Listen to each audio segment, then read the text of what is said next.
வணக்கம், welcome to culls cuisine. யூஸ்வலாக ரசம் வந்து தக்காளி, புளி, பருப்பு இதெல்லாம் சேர்த்து தான் பண்ணுவோம்.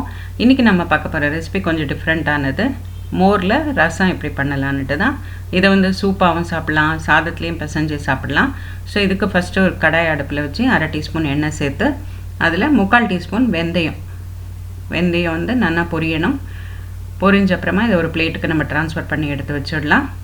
அதே கடாயில் துவரம்பருப்பு 1/2 டீஸ்பூன், அது கூட காஞ்ச மிளகாய் 2,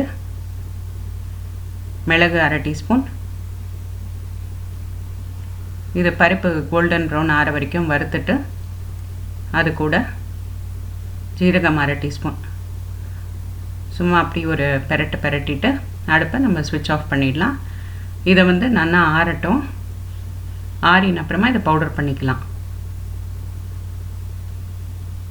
மீன் டைம் ஒரு பாத்திரத்தை அடுப்பில் வச்சு அதில் 2 கப்பு தண்ணி சேர்த்துட்டு மஞ்சப்பொடி 1/2 டீஸ்பூன், உப்பு ஒரு 1/2 டீஸ்பூன், பெருங்காயம் ஒரு 1/4 டீஸ்பூன்.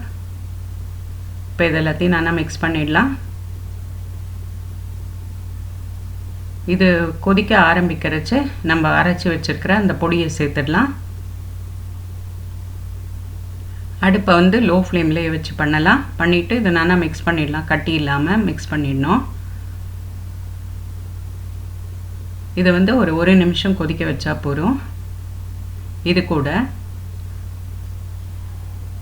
திக்கா மோர், அதை வந்து ஒரு 2 கப்பு அதையும் இப்போ சேர்த்துட்டு நல்லா கலந்து விட்டுடலாம். அடுப்பை லோலேயே வச்சுக்கணும்.